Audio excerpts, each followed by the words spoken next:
Hey friends, it's Leslie from Lemon Grove Lane. Today I'm going to talk about how to make a really quick, easy, delicious squash soup. And I'm going to use the butternut squash because it's in season right now, and this squash is one that you can purchase now and actually keep it in your home for up to 3 months. If you have it in a cool place, it will keep for that long. So that's also going to be making the soup with bone broth. Now you can use a vegetable broth if you're vegan, and that's totally fine. I'm choosing to use this because I want the added benefits of natural collagen. Now, many people are on this bandwagon to supplement with collagen, and they use powders and capsules and the like, and I recommend just using it naturally like this, just actually getting it from the bones, making your own broth, or buying a good box version, because you're going to be assured that it's natural and you're going to get the maximum amount of collagen, amino acids, and proteins from that. So when you are shopping for bone broth, make sure that the bones have been simmering for at least 16 to 20 hours.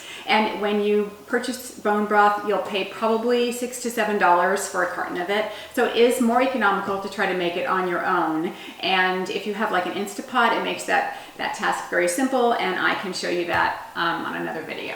All right, I'm going to also be using some oils. Now I wanted to talk about which oils to use for roasting your vegetables. I'm going to be roasting carrot, celery, squash, and onion, and garlic. So I have olive oil, avocado oil, and coconut oil.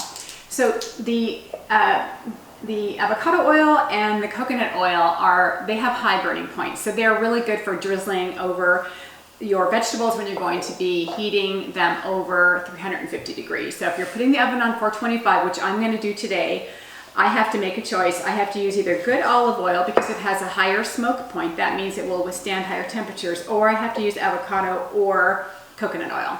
I'm going to be using sage and rosemary. I'll be taking the leaves off the stems and frying these in a little bit of butter. The thing we'll do is get started by just peeling the acorn squash. This is the easiest way to do it. Peeler, acorn squash. Here we go. So this is one way of getting the peel off. You can also use a sharp knife. If your husband's around, have him do it. The squash is very difficult to cut into, so make sure you have a good sharp knife. I'm going to just make my way around this butternut squash, and then I'm going to cut it in half, scoop out the seeds, and cut it into big chunks. Cut off the ends. I just cut my squash lengthwise. You're going to scoop out the seeds. So these are going to be nice chunks for roasting. And then we'll add our oil and roast for about 25 to 30 minutes at about 400 degrees Fahrenheit. I'm going to use 2 small onions, 1 bulb of garlic, just cut the bottom off. And then for the onion, all I'm going to do is just slice that in half. So I've cut the onions in half. I have my bulb of garlic here cooking. You can use a brush if you want to make sure you don't over oil your veggies, especially if you're using like an expensive avocado oil. And I just poured a little olive oil on the squash, but I'm adding just a little avocado oil on top as well. So I'm using 2 different oils, and then I'm going to go ahead and salt and pepper everything. So just a little bit of salt on all my veggies.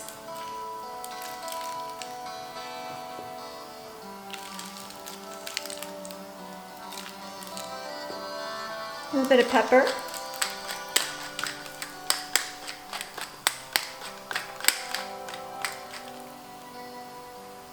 And into the oven they go.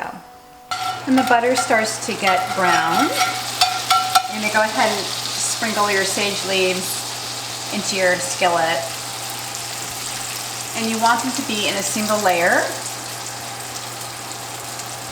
And if you notice any of the brown kind of scummy stuff coming along the sides, you can scrape that off if you'd like. And you want to have a little paper towel and plate nearby so that you can put your sage leaves directly on that.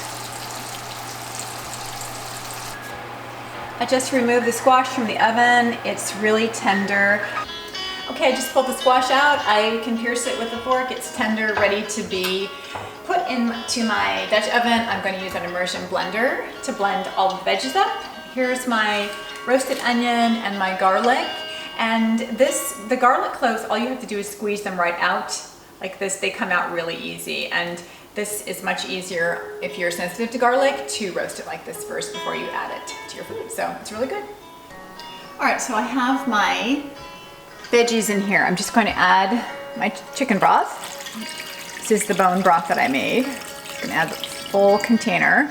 And I'm gonna go ahead and use my Immersion blender to start pureeing this. Now, if you don't have one of these, you can use like a Vitamix or something like that.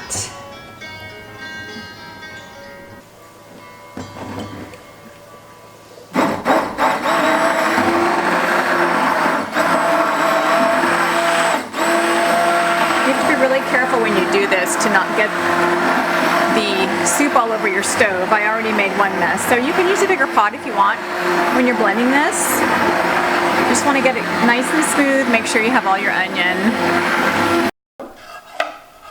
We finished our soup and my mom is plating squash soup. It's delicious. And the sage leaves are beautiful in there, and you can put like 6 to 8 of them in there if you want.